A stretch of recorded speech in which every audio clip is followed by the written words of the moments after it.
അവനെ വിശ്വസിക്കുന്നു, ഞാൻ അവളെ ആരാധിക്കുന്നു, എനിക്ക് അവനോട് അനുകമ്പ തോന്നുന്നു.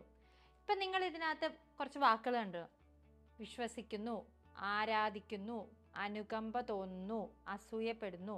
അപ്പം അങ്ങനത്തെ കുറച്ച് വാക്കുകളുണ്ട് ഇംഗ്ലീഷിൽ. അപ്പം ഇതൊക്കെ എങ്ങനെ ഇംഗ്ലീഷിൽ പറയുന്നത് നിങ്ങൾക്ക് അറിയോ? അപ്പം അതാണ് നമ്മൾ ഇന്നത്തെ ക്ലാസ്സിൽ പഠിക്കാൻ പോകുന്നത്. ഞാൻ അവനെ വിശ്വസിക്കുന്നു. അപ്പോൾ വിശ്വസിക്കുക, ഒരാളെ വിശ്വസിക്കുന്നു എന്ന് പറയാനായിട്ട് നമ്മൾ യൂസ് ചെയ്യുന്ന വാക്കാണ് ട്രസ്റ്റ്. ട്രസ്റ്റ്. അപ്പം ഞാൻ അവനെ വിശ്വസിക്കുന്നു എന്ന് പറയാനായിട്ട് ഐ ട്രസ്റ്റ് ഹിം. ഞാൻ അവനെ വിശ്വസിക്കുന്നു. ഇതിൽ വിശ്വാസം കാണിക്കാൻ വേണ്ടിയിട്ടാണ് നമ്മൾ ട്രസ്റ്റ് എന്നുള്ള വാക്ക് യൂസ് ചെയ്തിരിക്കുന്നത്. ഇനി ഞാൻ അവളെ ആരാധിക്കുന്നു. അപ്പം ഞാൻ അവളെ ആരാധിക്കുന്നു എന്ന് പറയുമ്പോൾ ഒന്നെങ്കിൽ നമുക്ക് അഡ്മയർ എന്ന വാക്ക് യൂസ് ചെയ്യാം, അല്ലെങ്കിൽ അഡോർ എന്നുള്ള വാക്ക് യൂസ് ചെയ്യാം. അഡോർ എന്ന് പറയുമ്പോഴത്തേക്ക് ആരാധിക്കുന്നു, ഭയങ്കരമായിട്ട് ഇഷ്ടപ്പെടുന്നു, ഭയങ്കരമായിട്ട് സ്നേഹിക്കുന്നു, അങ്ങനത്തെ രീതിയിൽ, ആ ഒരു രീതിയിലാണ് അഡോർ എന്ന് പറയുന്നത്. സ്നേഹം കൂടി കലർന്ന ഒരു ആരാധന. സോ ഞാൻ അവളെ ആരാധിക്കുന്നു എന്ന് പറയാനായിട്ട് I admire Har or I adore Har എന്നായിരിക്കും.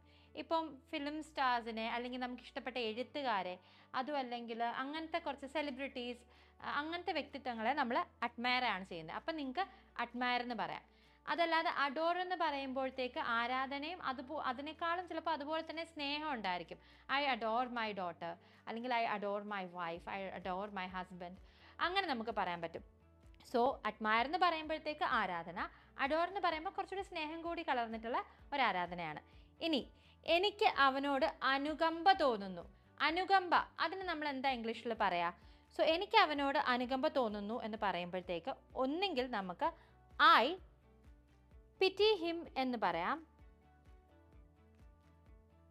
അല്ലെങ്കിൽ ഐ സിംപതൈസ് വിത്ത് ഹിം എന്ന് പറയാം. ഐ സിംപതൈസ് വിത്ത് ഹിം എന്ന് പറയാം. I sympathise with him.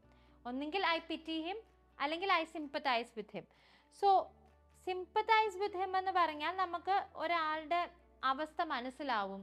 അങ്ങനെ മനസ്സിലാക്കിക്കൊണ്ട് നമുക്ക് അവരോട് തോന്നുന്ന ഒരു അനുകമ്പേനെയാണ് ഐ സിംപതൈസ് എന്ന് പറഞ്ഞാൽ. ഐ സിംപതൈസ് വിത്ത് യു എന്ന് വെച്ചാൽ നിങ്ങളുടെ പ്രശ്നം എനിക്ക് മനസ്സിലാവുന്നുണ്ട്, ആ പ്രശ്നം മനസ്സിലാക്കിക്കൊണ്ട് തന്നെ എനിക്ക് നിങ്ങളോട് ഭയങ്കര ഒരു അനുകമ്പ തോന്നുന്നു എന്നുള്ള അർത്ഥമാണ്. ഐ പിറ്റി ഹിം എന്ന് പറഞ്ഞാൽ ചിലപ്പം എന്താണ് ആ അവസ്ഥ എന്ന് എനിക്ക് മനസ്സിലാവില്ലായിരിക്കും. എനിക്ക് സങ്കടമുണ്ട്, പക്ഷെ അത് മനസ്സിലാക്കാനുള്ളൊരു കഴിവ് എനിക്കില്ലായിരിക്കും. ഐ പിറ്റി ഹിം എന്ന് പറയുമ്പോൾ അതിനൊരു നെഗറ്റീവ് രീതിയും കൂടി ഉണ്ട്. നമ്മളൊരു വലിയ ആൾക്കാരാണ്, നിന്നോട് എനിക്ക് പുച്ഛം തോന്നുന്നു എന്നുള്ള രീതിയിൽ നമുക്ക് പിറ്റി യൂസ് ചെയ്യാം. സോ നമുക്കൊരാളോട് അവരുടെ അവസ്ഥ മനസ്സിലാക്കുന്നു, അല്ലെങ്കിൽ അവരുടെ അവസ്ഥയോട് സങ്കടം തോന്നുന്നു എന്ന് പറയാനായിട്ട് ഐ സിംപതൈസ് വിത്ത് യു എന്ന് പറയുന്നതായിരിക്കും കുറച്ചുകൂടി ബെറ്റർ. അല്ലെങ്കിൽ ഐ പിറ്റി യു എന്ന് പറയാം. പക്ഷെ ഐ പിറ്റി യു എന്ന് പറയുമ്പോഴത്തേക്ക് ചെറുതായിട്ടൊരു നെഗറ്റീവ് മീനിങ്ങും കൂടി വരുന്നുണ്ട്.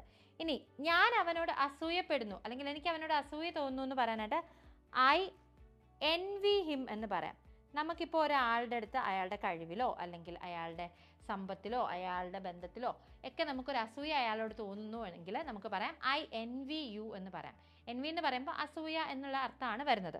ഇനി ഞാൻ അവനെ വെറുക്കുന്നു എന്നുള്ളത് നമ്മൾ എങ്ങനെയാണ് ഇംഗ്ലീഷിൽ പറയാന്നുള്ളത് നിങ്ങൾക്ക് കോമൻറ്റ് ചെയ്യാം.